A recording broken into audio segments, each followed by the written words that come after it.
ખેડૂનો દીકરો ઉઘાડ પગો અટણે ખેતરમાં આટા મારે ખેતરમાં.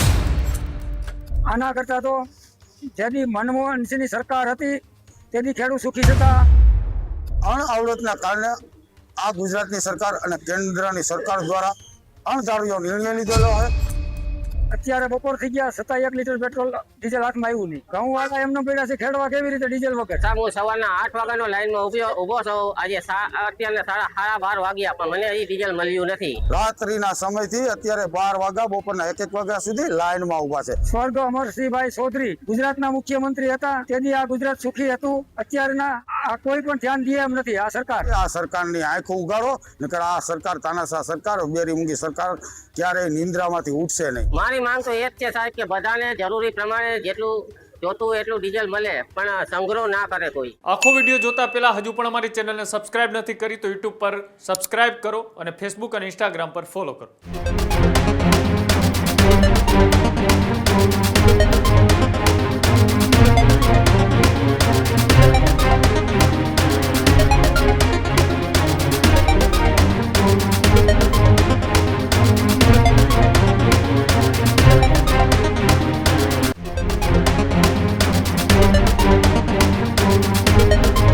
જેતપુરની અંદર પેટ્રોલ ડીઝલની અછત છે અને તેના જ કારણે ભાવ વધારા સામે લોકોનો ઉગ્ર વિરોધ જોવા મળી રહ્યો છે. પેટ્રોલ પંપ પર સરકાર વિરુદ્ધ સૂત્રોચ્ચાર અને ઈંધણના વધતા ભાવથી સામાન્ય માણસનું બજેટ ખોરવાઈ ગયું હોવાની વાત કરવામાં આવી. સાથે જ ખેડૂત વેપારીઓને મધ્યમ વર્ગ પર ભાવ વધારાનો સીધો અત્યારે પ્રહાર જોવા મળી રહ્યો છે. કમાણી પેટ્રોલમાં જ પૂરી થઈ જાય છે આવી વાત વાહન ચાલકોએ રોષે ભરાઈને કરી. મોંઘવારી વચ્ચે ઈંધણ ભાવ વધારાથી લોકોમાં પણ ભારે નારાજગી છે અને જેતપુરમાં કોંગ્રેસ કાર્યકર્તાઓએ સરકારની નીતિઓનો પણ કર્યો વિરોધ. ભાવ વધારો નહીં હટે તો આંદોલન કરવાની પણ ઉગ્ર ચીમકી ઉચ્ચારી. પેટ્રોલ પંપ પર વિરોધ વચ્ચે પોલીસનો ચુસ્ત બંદોબસ્ત છે તે ગોઠવી દેવામાં આવ્યો છે. જે રીતના અલગ અલગ વિસ્તારોમાંથી એ તસવીરો સામે આવી રહી છે કે લાંબી કતારો પેટ્રોલ ડીઝલને લઈને જોવા મળી રહી છે. બીજી બાજુ સરકાર કહી રહી છે કે સરકાર પાસે પૂરતો ઈંધણનો પુરવઠો છે. લોકો કોઈ અફવાઓમાં અથવા તો પેનિકમાં ન આવે, જરૂરિયાત પૂરતો જ ઈંધણનો ઉપયોગ કરે અને તેની વચ્ચે કોંગ્રેસે ભાવ વધારાનો વિરોધ છે તે કર્યો. જેતપુરની અંદર વિરોધ પ્રદર્શન કરી અને સરકારની સામે શું ઉગ્ર ચીમકી ઉચ્ચારી આવો તે પણ જોઈએ. કાંઈ વાંધો નહીં. હવે એટલે આ નિકાસ ચાલુ કરશે કે હવે નિકાસ ચાલુ કરો. ખેડૂતનો યુરિયમ લાઈનમાં ઉભો રહેવો કઈ વસ્તુ સડતી નથી. ખેડૂનો દીકરો ઉઘાડ પગો અટણે ખેતરમાં આટા મારે ખેતરમાં. ખેડૂતની ખરેખર બહુ મુસીબત છે. એ તમારે આ ઉઘાડ પગારની કદુઆ અને વરાળ છે ને, ઉઘાડ પગારનું જો ક્યાંક ઓશિંતાનું ક્યાંક ખવાઈ ગયું ને હાવ પાણી જવા આ સરકારને હાય લાગી જાય. લાગી જાય ખેડૂતની. આ વેદના ખેડૂત નથી બોલતો. ખેડૂતનો માલ ખેડૂત પેદા કરે અને હરાજી કોણ કરે? વેપારી. આમ ઉભારી માલનો ભાવ અમે કરી છે. પણ આ ખેડૂત નથી બોલતો. ખેડૂતની વેદના 25 પૈસાની પેપરમેટ લેવી હોય તો ભાઈ તારી 25 પૈસાની પેપરમેટ દે તો એના 25 પૈસા થાય.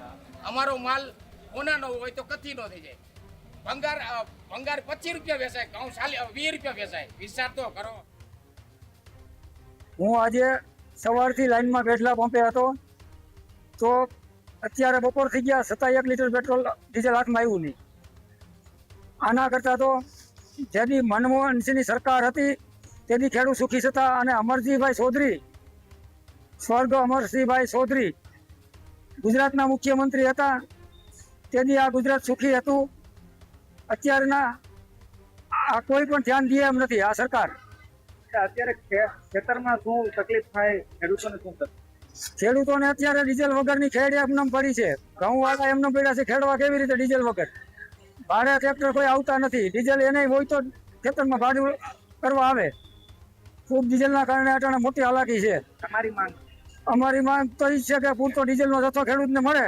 આજે જેતપુરથી ધોરાજી જતા પેટ્રોલ પંપ ઉપર લાંબી લાઈન લાગી છે. પંપેથી જયશ્રીવાળાના ડેલા સુધીની લાઈન લાગી છે. ખેડૂતો રાત્રિના ડીઝલની લાઈનની અંદર ઊભા છે. 10-15 લીટર પેટ્રોલ પંપ પર એનો બહુ આભાર છે કે 10-15 લીટર ડીઝલ આપે છે. પણ અણઆવડતના કારણે આ ગુજરાતની સરકાર અને કેન્દ્રની સરકાર દ્વારા અણધાર્યો નિર્ણય લીધેલો હોય અને એમના સરકારના તાઇફાઓ કરવામાં ગુજરાતની અંદર હમણાં સોમનાથની અંદર, દ્વારકાની અંદર, ગુજરાતની અંદર એક બે જગ્યાએ જ્યારે એના બાપુજી આવે ત્યારે કરોડો અબજો રૂપિયાના તાઇફાઓ કરે છે અને ખેડૂતને જરૂરિયાત છે અત્યારે ડીઝલની, ત્યારે કૃત્રિમ શોર્ટેજ ઊભી કરે છે.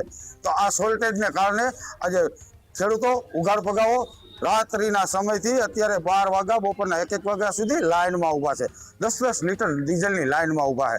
આ ખેડૂતની હાય લાગશે ને તો ગુજરાતની સરકાર તો શું, સેન્ટ્રલ ગવર્મેન્ટની સરકાર પણ એના પણ મૂળિયા સાફ કરી નાખશે. આ જગતનો તાત છે, આ જગતના બાપનું બિરુદ મેળવેલું છે. આ જગતના તાતની હાય લઈએ ને તો એની હાથ પેઢીઓ સુધી આ સરકારના પાણી પાવાવાળા કોઈ નહીં વધે એવું અમને હવે લાગે છે. આ રંગાબીલાની ભાજપ સરકાર દ્વારા પૂર્વ આયોજિત એક અદાણી અને અંબાણીનું પૂર્વ આયોજિત આયોજન હોય એવું લાગે છે, કારણ કે ડીઝલની કૃત્રિમ તંગી ઊભી કરી છે અને કારણ માત્ર એટલું જ કે ડીઝલની અંદર ભાવ વધારો કરવો છે. આટલા કારણથી આજે ખેડૂતની વેદના, ખેડૂતના દીકરાઓ આજે લાઇનમાં બપોરના સમયે, ખરા મધ્ય સમયે તડકાના તાપની અંદર છુપાઈ ને લાઇનમાં ઊભા છે. નથી પાણી મળતું, નથી જમવાનું મળતું. આ સરકારની હાય લેવાનું બંધ કરો. આપના માધ્યમથી આ સરકારની આંખો ઉગાડો, નકર આ સરકાર, તાનાશાહ સરકાર, બેરી મૂંગી સરકાર ક્યારેય નિંદ્રામાંથી ઉઠશે નહીં. સાહેબ, રોજગારીમાં તો તકલીફ પડે છે અને બીજા નંબરમાં કે આપણે ટ્રાન્સપોર્ટમાં પણ તકલીફ પડે છે. કાલની તારીખમાં જેતપુરમાં હું બધા પેટ્રોલ પંપ રખડ્યો, મને એક બીજું ટીપું ડીઝલ મળ્યું નથી. અને આજની તારીખમાં મને ખબર પડી કે પેટલાદની બાજુમાં પેટ્રોલ પંપ આવેલો છે, ત્યાં ડીઝલ મળે છે. તો સાહેબ, હું સવારના 8 વાગ્યાનો લાઈનમાં ઊભો છું. આજે અત્યારના 12:30 વાગ્યા, પણ મને હજી ડીઝલ મળ્યું નથી અને ડીઝલ પણ પૂરું થઈ ગયું છે. તમારી માંગ શું છે? મારી માંગ તો એ જ છે સાહેબ કે બધાને જરૂરી પ્રમાણે જેટલું જોતું એટલું ડીઝલ મળે, પણ સંગ્રહ ના કરે કોઈ. આ જ પ્રકારની તમામ અપડેટ જોવા માટે ન્યૂઝરૂમ ગુજરાતને લાઇક, શેર અને સબસ્ક્રાઇબ કરવાનું ભૂલતા નહીં.